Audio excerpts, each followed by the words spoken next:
Good evening, everybody. So I am Sanaya Rampuan, and my group mates are Antikina Marian and Naseno Joshua.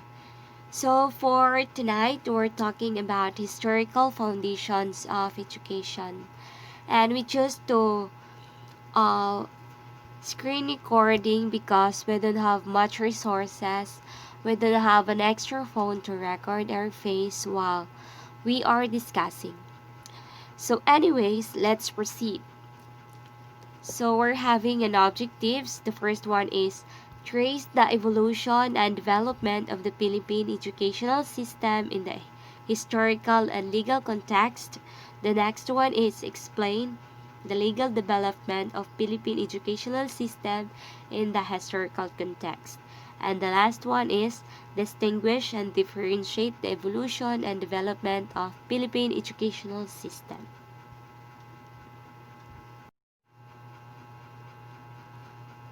So the first education is the primitive education.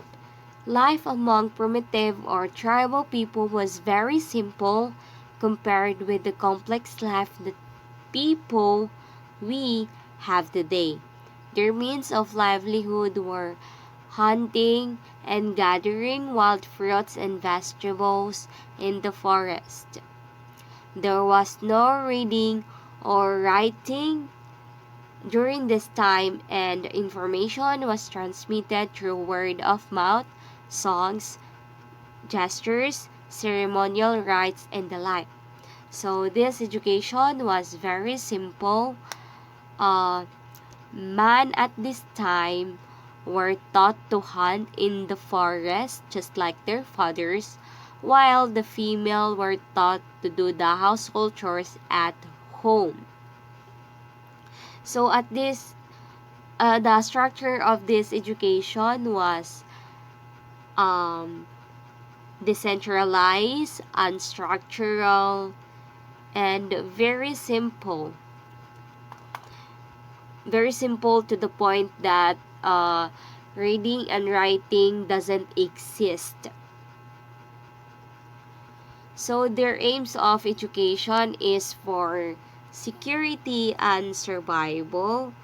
They aim to survive and be secured from dangers that could be infected them through natural phenomenon, wild animals, and hunger due to scarcity.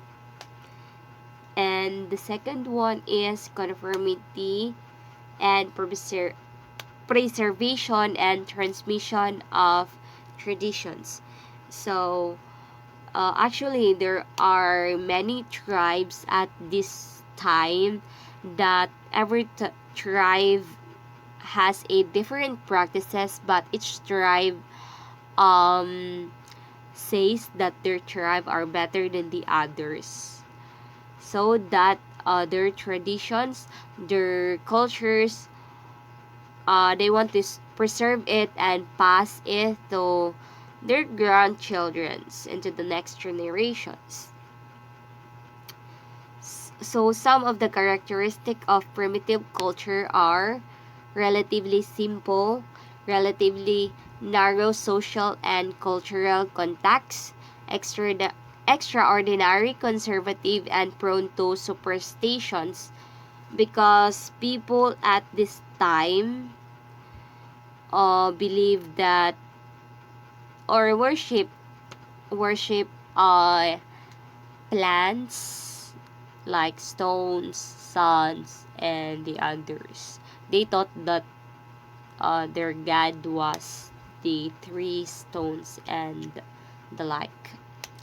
The organization of primitive life is tribal, not political, so that one function of education is to enable one to live with his relatives.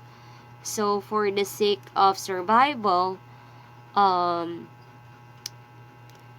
and actually there are there are no political.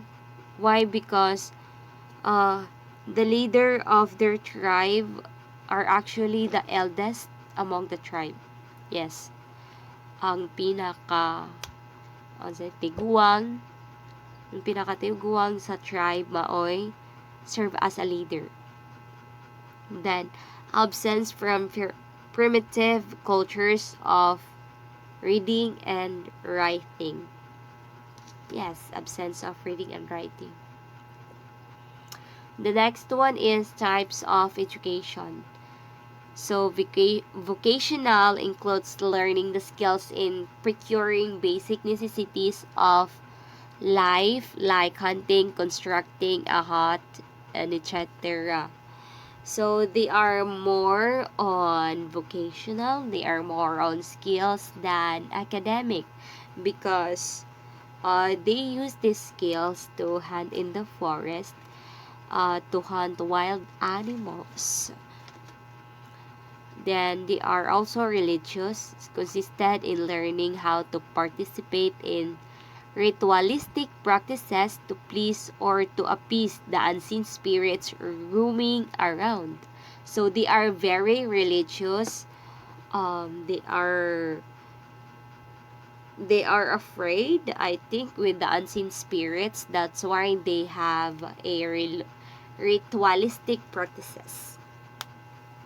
Their content to be studied are ways of procuring the basic necessities in life and of protecting life from dangers, just like the wild animals and the natural phenomenon. Superstitions include as how to worship before the dwelling of an unseen spirit, such as big tree, a big rock, a river, etc. So yeah, they worship it. Then effects of primitive education. Culture was passed on and preserved for generations. Tribes were able to meet their economic needs and were able to survive. People were able to adjust and adapt to social and political life. So these are the effects of primitive education, which are very simple and very basic.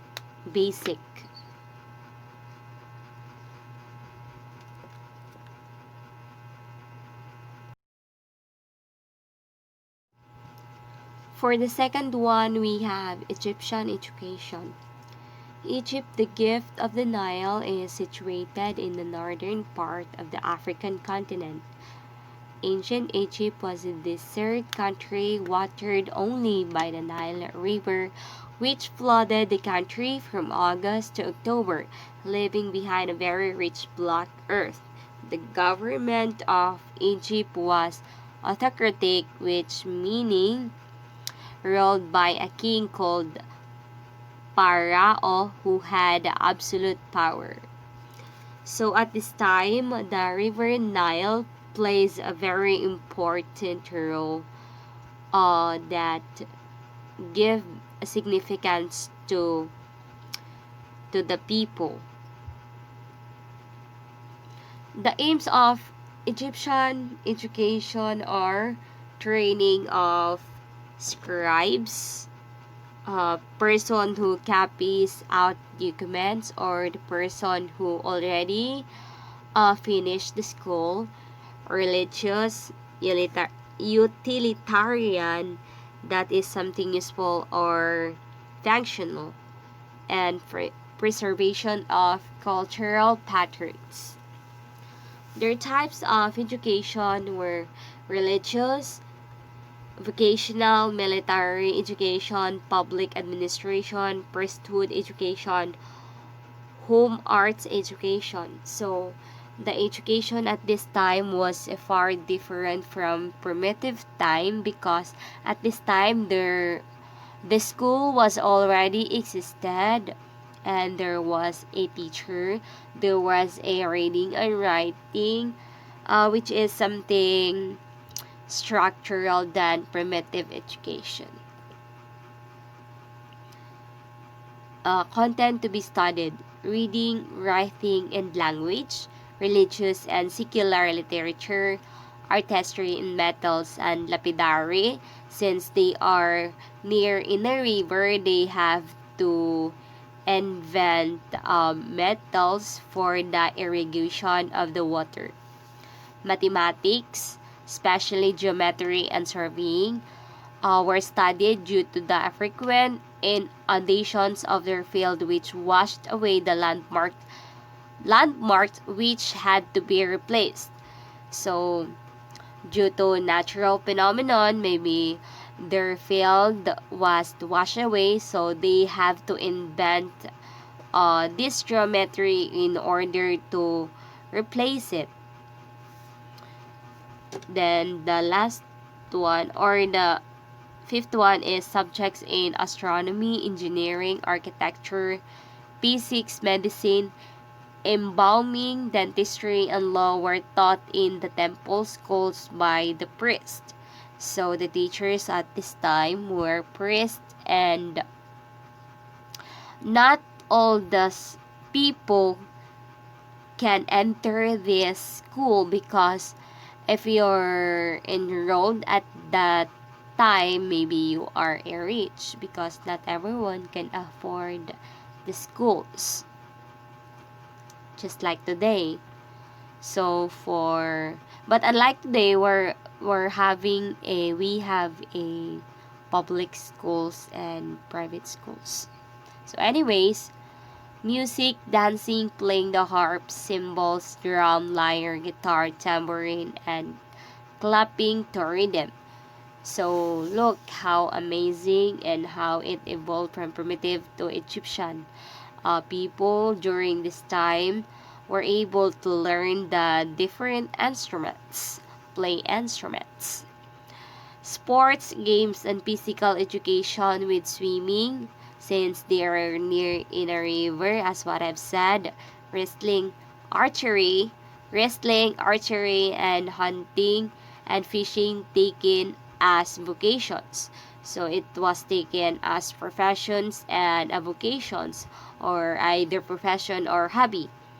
The military schools offer training in the use of the bow and arrow, battle axe, lance, mace, and shield.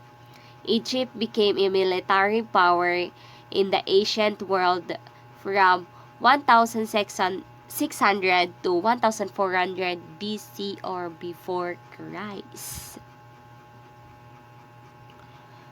So, outstanding contribution of Egypt are the geometrical measurement and surveying, which is until now we are using and plays a very important role.